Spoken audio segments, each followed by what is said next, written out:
संत ज्ञानेश्वर गीता द्वितीय अध्याय। गुरु कभी शिष्य की उपेक्षा नहीं करता। क्या समुद्र ने कभी नदी का त्याग किया है?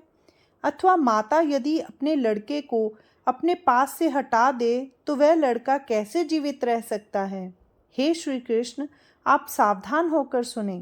हे देव, इन उदाहरणों की तरह केवल आप ही सब प्रकार से मेरा संगोपन करते हैं। अतः मैंने जो ये बातें अभी कही हैं, ये सब आपको ठीक न जान पड़ती हों तो हे पुरुषोत्तम, आप शीघ्र ही मुझे वह तत्व बतलाएं जो मेरे लिए उचित हो और जिससे धर्म की मर्यादा का नाश ना हो। अपने गोत्र के सब लोगों को यहाँ देखकर मेरे मन में जो शोक उत्पन्न हुआ है, उसे आपके वचनों के सिवा और कोई दूर नहीं कर सकता। अब चाहे मुझे सारी पृथ्वी का स्वामित्व ही क्यों न मिल जाए अथवा प्रत्यक्ष स्वर्ग का इंद्र पद ही क्यों न प्राप्त हो जाए, परंतु फिर भी मेरे मन का दुख कम नहीं हो सकता। जिस प्रकार भुने हुए बीज खूब उपजाऊ जमीन में भी बोए जाएं और उन्हें यथेष्ट जल से सींचा जाए, परंतु फिर भी उनमें अंकुर नहीं लग सकते, अथवा जिस प्रकार आयुष्य का अंत हो जाने पर किसी औषध का कोई उपयोग नहीं हो सकता और केवल अमृतवल्ली ही अपना गुण दिखला सकती है, उसी प्रकार राज्य भोग की समृद्धि से मेरी बुद्धि का फिर से संजीवन नहीं हो सकता। हे कृपा सागर, उसे फिर से जीवित करने के लिए केवल आपकी करुणा की ही आवश्यकता है।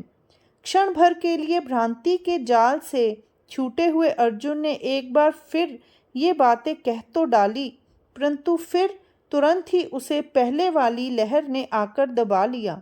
बल्कि थोड़ा विचार करने पर तो मुझे ऐसा जान पड़ता है कि यह केवल भ्रांति की लहर नहीं थी, बल्कि उससे अलग कुछ और ही बात थी। वह प्रत्यक्ष महामोह रूपी काल सर्प से ही ग्रस्त हो गया था और उसका अत्यंत कोमल हृदय कमल जिस समय करुण रस से ओतप्रोत भरा हुआ था, उसी समय उस काल सर्प का यह दंश लगा था, जिसके कारण इस विष की लहरें रुकती ही न थीं। उसकी यह अवस्था देखकर वे श्री कृष्ण रूपी गारुड़ी, जो केवल दृष्टिपात करके ही यह विष उतार सकते थे, तुरंत उसकी रक्षा के लिए दौड़े हुए आ पहुँचे। जो अर्जुन इस प्रकार व्याकुल हो गया था, उसके पास ही श्री कृष्ण सुशोभित थे और वे अपनी कृपा के योग से सहज में ही उसकी रक्षा करेंगे। बस इन्हीं सब बातों का ध्यान रखकर मैंने ये कहा है कि वह अर्जुन महामोह रूपी काल सर्प से ग्रस्त हो गया था।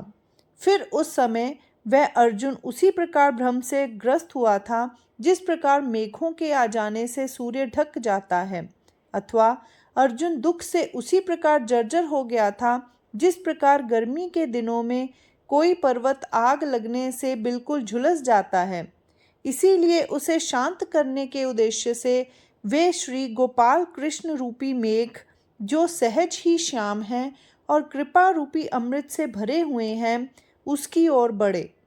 इस मेघ में दांतों की जो प्रभा सुशोभित थी, वही मानो उस मेघ की चमकने वाली बिजली थी और उनकी गंभीर वाणी ही उस मेघ की गर्जना के समान जान पड़ती थी। अब उस करुणा के मेघ ने जिस प्रकार उदारतापूर्ण अपनी करुणा की वर्षा की और उस वर्षा से अर्जुन रूपी दग्ध पर्वत किस प्रकार शांत हुआ और उसमें किस प्रकार ज्ञान का अंकुर फिर से उत्पन्न हुआ, इसकी कथा आप लोग स्वस्थ चित्त होकर सुने। यही श्री निवृत्तिनाथ का दास यह ज्ञानदेव कहता है। संजय ने धृतराष्ट्र से कहा कि वह अर्जुन फिर शोक से विह्वल होकर कहने लगा, हे श्री कृष्ण, आप फिर एक बार मेरी बातें सुने। आप मुझे फिर समझाने बुझाने के फेर में ना पड़ें, क्योंकि मैं निस्संदेह होकर कहता हूँ कि चाहे कुछ भी हो जाए, परंतु मैं युद्ध नहीं करूँगा। इतनी बात वह एक बार जल्दी से कह गया और तब फिर बिल्कुल चुप हो गया। उसकी अवस्था देखकर श्री कृष्ण आश्चर्य से चकित हो गए। भगवान अपने मन में कहने लगे, इस पागल अर्जुन ने इस समय यह क्या बखेड़ा कर दिया है। इसे इस समय कुछ भी समझ में नहीं आता कि क्या करना चाहिए। अब इसे किस प्रकार समझाया जाए। इसका जो धैर्य छूट गया है वह यह फिर किस प्रकार धारण करेगा। श्री कृष्ण ने अपने मन में ये बातें ठीक उसी प्रकार कहीं जिस प्रकार कोई पंचाक्षरी मांत्रिक पीड़ित करने वाले भूत को दूर करने के विषय में अपने मन में कहता है, अथवा जिस प्रकार रोग को असाध्य समझकर किसी बहुत ही विकट अवसर पर कोई वैद्य चटपट अमृत समान किसी अलौकिक गुणकारी औषध की योजना करता है, ठीक उसी प्रकार भगवान श्री कृष्ण ने दोनों सेनाओं के बीच में खड़े होकर मन ही मन यह विचार किया कि इस अवसर पर क्या करना चाहिए, और तब से वे यह सोचने लगे कि ऐसी कौन सी योजना की जाए जिससे अर्जुन का यह मोह दूर हो। यह सोचकर श्री कृष्ण ने कुछ क्रोध पूर्वक कहना आरंभ किया। जिस प्रकार माता के क्रोध में भी वात्सल्य छिपा रहता है, अर्थात जिस प्रकार औषध के कड़ुएपन में अमृत छिपा रहता है, क्योंकि वह अमृत ऊपर से तो दिखाई नहीं पड़ता परंतु अंत में उसका अनुभव होता है, उसी प्रकार श्री कृष्ण ने भी ऐसी बातें कहना आरंभ किया जो ऊपर से देखने में तो कुछ अपमान करने वाली जान पड़ती थी परंतु अंदर से अत्यंत मधुर रस से भरी हुई थी। फिर उन्होंने अर्जुन से कहा, आज जो तुमने बीच में ही यह झगड़ा खड़ा कर दिया है उससे सचमुच मुझे आश्चर्य ही हो रहा है। तुम यह तो कहते हो कि मैं अपने को जानता हूँ, परंतु फिर भी तुम अज्ञान को नहीं छोड़ते, और जब मैं तुम्हें कुछ सिखाने या बतलाने लगता हूँ तब तुम नीति की बड़ी बड़ी बातें कहने लगते हो, जैसे कोई जन्म से ही अंधा हो और फिर तिस पर से पागल हो जाए और इधर उधर बहकने लगे। बस ठीक उसी तरह तुम्हारी बुद्धि भी मुझे इधर उधर बहकती हुई दिखाई देती है।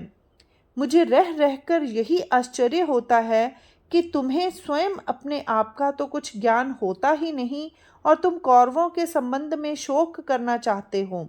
पर भैया अर्जुन, पहले तो मुझे यह बतलाओ कि यदि यह त्रिभुवन तुम्हारे ही कारण स्थिर स्थावर हो तो लोग जो ये कहते हैं कि विश्व की रचना अनादि है वह क्या बिल्कुल झूठी है। संसार में सब लोग जो ये कहते हैं कि यहाँ कोई एक सर्वसमर्थ है और उसी से इन सब भूतों की उत्पत्ति होती है, तो क्या सब व्यर्थ ही कहते हैं। क्या आज यह अवस्था हो गई है कि यह विश्व तभी जन्म धारण कर सकता है जब तुम इसे उत्पन्न करो, और यदि तुम इसका नाश करोगे तभी इसका नाश होगा।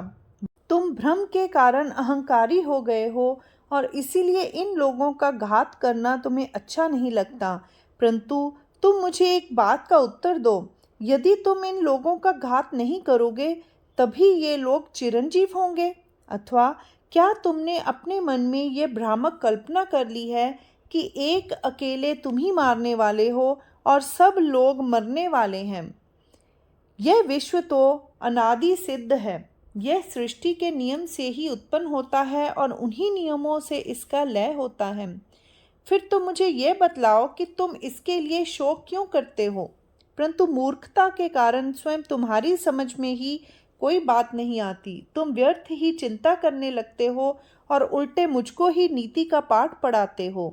हे अर्जुन, तुम इस बात का ध्यान रखो कि जो लोग सचमुच विवेकशील होते हैं वे समझ लेते हैं कि जन्म लेना और मरना केवल भ्रांति ही है, और इसीलिए वे इन दोनों में से एक का भी शोक नहीं करते। जो मूलभूत वस्तु है वह अविनश्वर है। देखो, जब हवा चलने के कारण पानी हिलने लगता है और उसमें तरंगे उठने लगती हैं, तब वहाँ वास्तव में कौन उत्पन्न होता है, और जब वही हवा बंद हो जाती है और वह जल फिर शांत और समतल हो जाता है, तब वहाँ किसका नाश होता है। बस उन्हीं बातों का विचार तुम इस समय करो। हाँ, और एक बात सुनो, शरीर तो सदा एक ही रहता है, परंतु भिन्न भिन्न वय या अवस्था के कारण उसमें अनेक भेद उत्पन्न हो जाते हैं। इस प्रत्यक्ष उदाहरण को तुम अपने ध्यान में रखो। पहले इस शरीर में बाल्यावस्था दिखाई पड़ती है, फिर जब युवावस्था आती है तब वह बाल्यावस्था नष्ट हो जाती है, परंतु ना तो बाल्यावस्था के विनाश के साथ ही शरीर का विनाश होता है और न युवावस्था का अंत होने पर ही शरीर का अंत हो जाता है। ठीक इसी प्रकार चैतन्य वस्तु में भी शरीरांतर या शरीरों का परिवर्तन होता है और इसीलिए एक देह का नाश होता है और दूसरे देह की प्राप्ति होती है। और जो आदमी यह तत्व समझ लेता है, ना तो उसे मोह ही होता है और न दुख ही। अब यदि यह पूछो कि यह तत्व समझ में क्यों नहीं आता, तो इसका कारण यह है कि मनुष्य इंद्रियों के अधीन होता है और जब अंतःकरण इंद्रियों के फेर में पड़ जाता है तब मनुष्य भ्रम का आखेट हो जाता है। इंद्रियां विषयों का सेवन करती हैं और इसी से हर्ष और शोक आदि विकार उत्पन्न होते हैं और तब अंतःकरण पर उनकी छाप बैठती है। इसीलिए ये विषय कभी निश्चित या एक से नहीं रहते, वे कभी दुख में जान पड़ते हैं तो कभी सुख में। यह देखो कि निंदा और स्तुति दोनों ही शब्द स्वरूप हैं, परंतु जब कान इनका सेवन करते हैं तब एक से द्वेष और दूसरी से समाधान, इस प्रकार दो भिन्न विकार उत्पन्न होते हैं। कोमल और कठोर ये दोनों कल्पनाएं वास्तव में स्पर्श रूप ही हैं, परंतु जब त्वचा के द्वारा इनका ज्ञान होता है तब वे सुख और दुख उत्पन्न करने का कारण होती हैं। रूप चाहे भयंकर हो और चाहे सुंदर हो, पर होते हैं दोनों रूप ही। पर जब नेत्रों के द्वारा उनका अनुभव किया जाता है तब दुख में किंवा सुख में संवेदन का अनुभव होता है। सुगंध और दुर्गंध दोनों का मूल रूप गंध ही है, परंतु नाक से संसर्ग होने पर यह सुख और दुख उत्पन्न करती है। इसी प्रकार जब रस के विषय का भी रसनेन्द्रिय संसर्ग होता है तब उसके दो भेद होते हैं, जो रुचि और अरुचि के कारण होते हैं, और विषयों का सेवन करने से ही मूल स्वरूप से भ्रष्ट होने की नौबत आती है। अर्जुन, देखो, जब हम इंद्रियों के वश में होते हैं और शीत तथा उष्णता आदि का अनुभव करते हैं तब मानो हम स्वयं ही सुख दुख के झमेले में फंसते हैं। इन इंद्रियों का यह स्वाभाविक धर्म ही है कि उन्हें इन विषयों के अतिरिक्त और कोई चीज़ अच्छी तो ही नहीं लगती। यदि तुम यह पूछो कि ये विषय कैसे होते हैं, तो इसका उत्तर यह है कि ये विषय मृग जाल के समान अथवा स्वप्न में दिखाई पड़ने वाले हाथी के समान अनित्य हैं। इसीलिए हे धनुर्धर पार्थ, तुम इन विषयों को दूर हटा दो और तिल भर भी इनका संग मत करो। जिस पर इन विषयों का कोई प्रभाव नहीं पड़ता, उन्हें सुख दुख छूते भी नहीं और ना उन्हें गर्भवास के ही कष्ट भोगने पड़ते हैं। हे अर्जुन, जिस धीर पुरुष को इन इंद्रिय और विषयों के संयोग व्याकुल नहीं करते, वह मोक्ष के योग्य होता है। हे अर्जुन, अब मैं तुम्हें एक और ऐसी बात बतलाता हूँ जिसका अनुभव विचारी लोगों को स्पष्ट रूप से होता है। इस मायामय विश्व में एक सर्वांतर्यामी गूढ़ तत्व है जो चैतन्य है, और सभी तत्ववेता सज्जन यह मानते हैं कि वह चैतन्य सद वस्तु है। दूध में पानी पूरी तरह से मिल जाता है, परंतु जिस प्रकार राजहंस पानी से दूध को अलग कर देता है, अथवा जिस प्रकार होशियार कारीगर सोने को आग में तपाकर उसका निकृष्ट अंश जला डालते हैं और उनमें से खरा सोना निकाल लेते हैं, अथवा जिस प्रकार ज्ञान की शक्ति से दूध को मथने पर अंत में मक्खन दिखाई देने लगता है, अथवा जिस प्रकार एक में मिले हुए अनाज और भूसे को बरसाने से अनाज तो बच रहता है और जो कुछ उसमें से उड़कर निकल जाता है वे निरर्थक अंश रहता है, उसी प्रकार विचार करते करते प्रपंच का नाश हो जाता है और वह आपसे आप नहीं रह जाता, और तब ज्ञानवान के लिए तत्व को छोड़कर और कुछ भी नहीं बच रहता। और इसीलिए वह अनित्य वस्तुओं के संबंध में कभी आस्तिक बुद्धि नहीं रखता, क्योंकि वह इस प्रकार का दोहरा निर्णय कर चुका होता है कि जो कुछ नित्य है वही सत्य है और जो कुछ अनित्य है वही असत्य है। और फिर यह भी देखो कि जब मनुष्य सारा सार का विचार करने लगता है तब यह निश्चय होता है कि जो कुछ अस्थिर है वही असार है, जो कुछ सार है वह स्वभावतः नित्य ही है। जिससे इन तीनों लोकों के दृश्य आकार का विस्तार हुआ है, उसका नाम, रंग, रूप या इस प्रकार का और कोई एक लक्षण नहीं है। वह सदा सर्वव्यापी और जन्म मरण से रहित रहता है। इस अविनाशी का विनाश करने में कोई भी समर्थ नहीं है।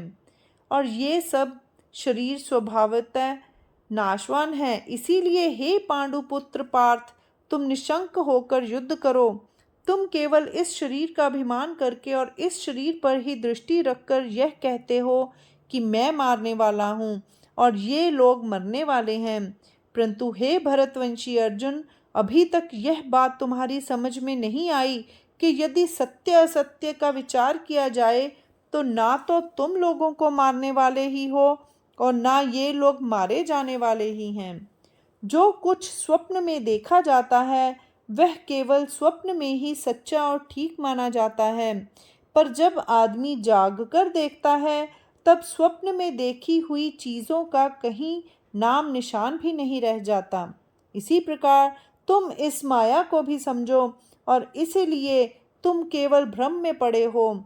जिस प्रकार किसी की परछाई पर चलाया हुआ अस्त्र उसके मूल अंग पर प्रहार नहीं करता, अथवा जिस प्रकार पानी से भरे हुए घड़े के उलट जाने पर उसके साथ ही साथ पानी में पड़ने वाला प्रतिबिंब भी नष्ट हो जाता है, पर उस प्रतिबिंब के साथ साथ मूल सूर्य का नाश नहीं हो जाता, अथवा जिस प्रकार झोंपड़ी के अंदर का आकाश झोंपड़ी के आकार का तो होता है, परंतु यदि वह झोंपड़ी गिरा दी जाए तो भी आकाश का मूल स्वरूप ज्यों का त्यों और अविकृत रहता है, उसी प्रकार शरीर का नाश हो जाने पर भी स्वरूप का नाश नहीं होता। इसीलिए भाई अर्जुन, तुम इस नाश की मिथ्या कल्पना का आरोप मूल स्वरूप पर मत करो।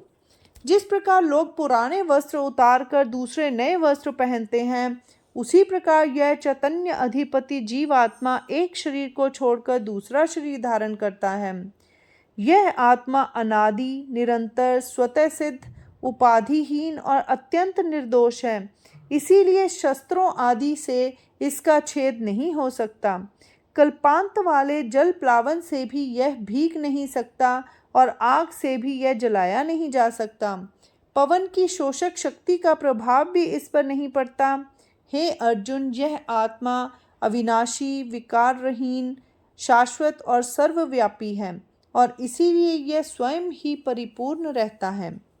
यह तार्किक की दृष्टि को बिल्कुल दिखाई नहीं देता, पर ध्यान और धारणा आदि करने वाले योगियों को सदा इसी के दर्शनों की उत्कंठा बनी रहती है। यह मन और दूसरे समतल पदार्थों की पहुंच से बाहर है। हे अर्जुन, यह आत्मा केवल असीम पुराण पुरुष ही है। यह तीनों ही गुणों से निर्लिप्त या अलग और आकार और रूप आदि की सीमा के बाहर है। यह अव्यक्त, अचिंत्य और विकार रहित है।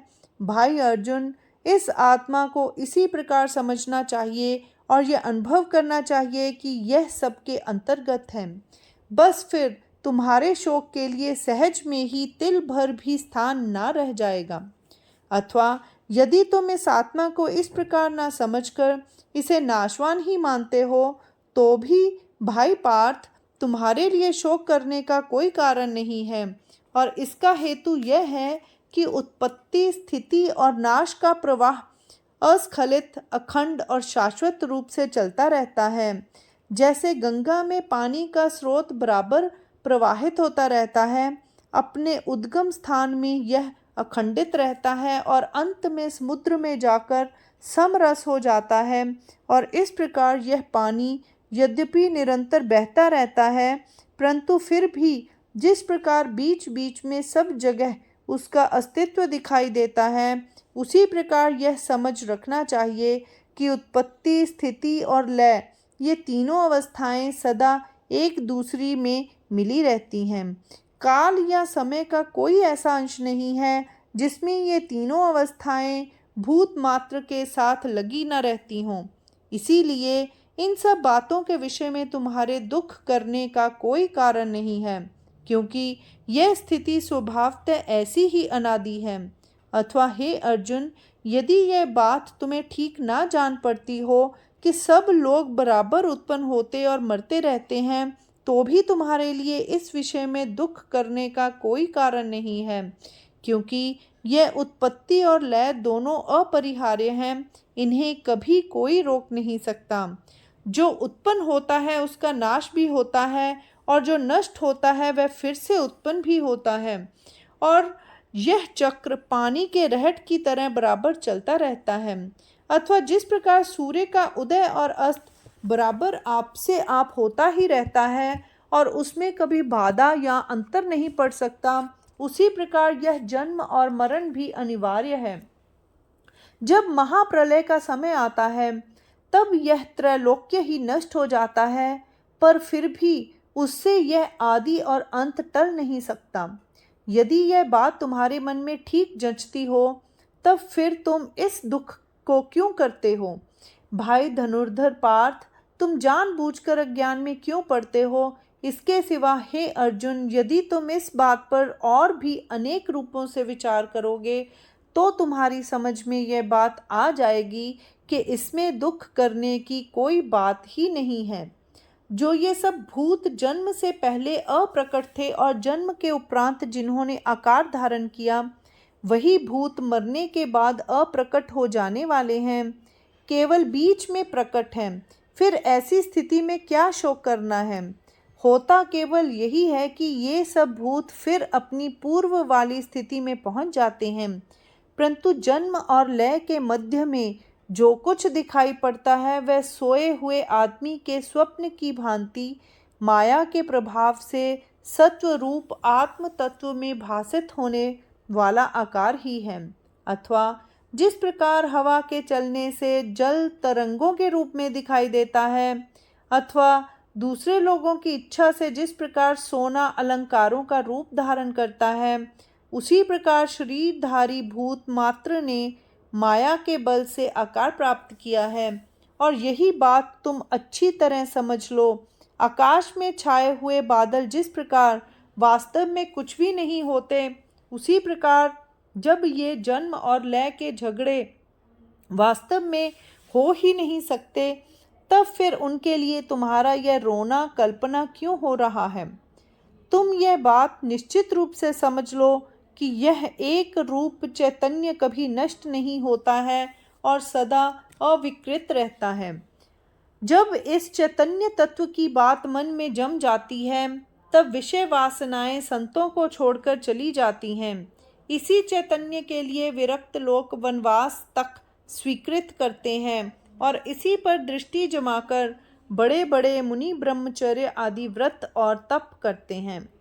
कितने ही लोग इस केवल तत्व को स्तब्ध अंतःकरण से देखते देखते संसार का सारा विस्तार ही भूल गए, और भी कितने ही लोग अपनी वाचा से इस चैतन्य तत्व के गुणों का वर्णन करते करते विरक्त हो गए और उन्होंने पूर्ण तथा शाश्वत तल्लीनता प्राप्त कर ली।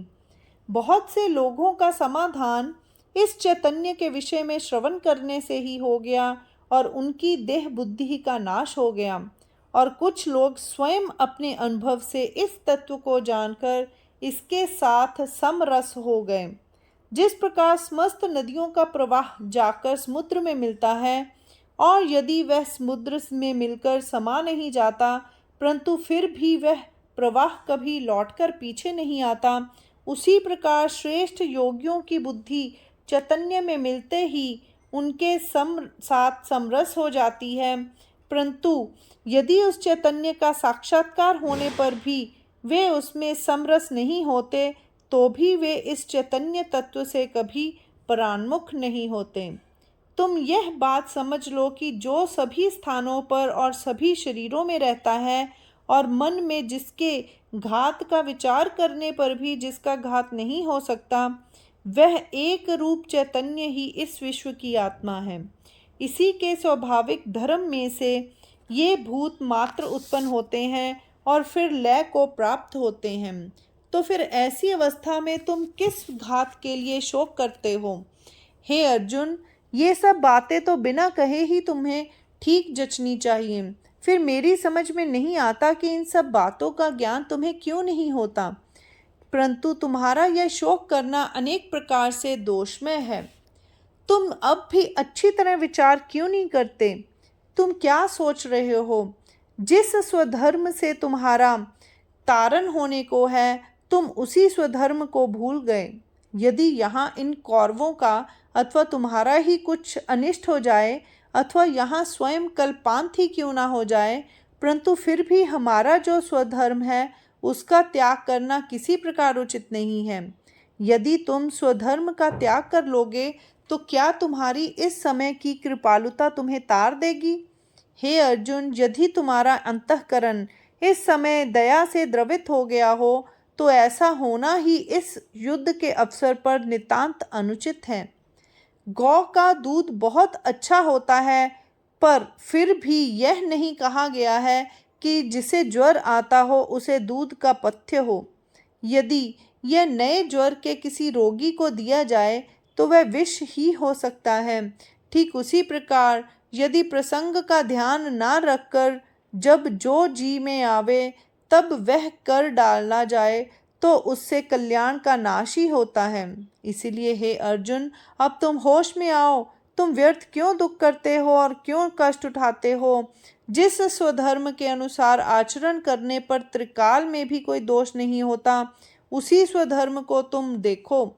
जिस प्रकार बनाए हुए रास्ते पर चलने से कभी कोई अपाय नहीं होता, अथवा जिस प्रकार दीप के प्रकाश के सहारे चलने में कभी कहीं लड़खड़ाना नहीं पड़ता, उसी प्रकार हे अर्जुन, स्वधर्म के अनुसार आचरण करने से समस्त कामनाएं सहज में ही सिद्ध होती हैं। इसीलिए तुम ये बात समझ लो कि तुम क्षत्रियों के लिए संग्राम छोड़कर और कुछ करना कभी उचित नहीं हो सकता। तुम निशंक होकर और खूब अच्छी तरह जमकर लड़ो। बहुत बातें हो चुकी, जो बात बिल्कुल स्पष्ट दिखाई पड़ती हो उसका व्यर्थ बहुत ही विस्तार क्यों किया जाए। हे अर्जुन, तुम यह समझ रखो कि इस समय जो युद्ध तुम्हारे सामने उपस्थित है उससे मानो तुम्हारे सौभाग्य या सब प्रकार के धर्माचारों का भंडार ही खुल गया है। इसे तो संग्राम कहना ही ठीक नहीं है।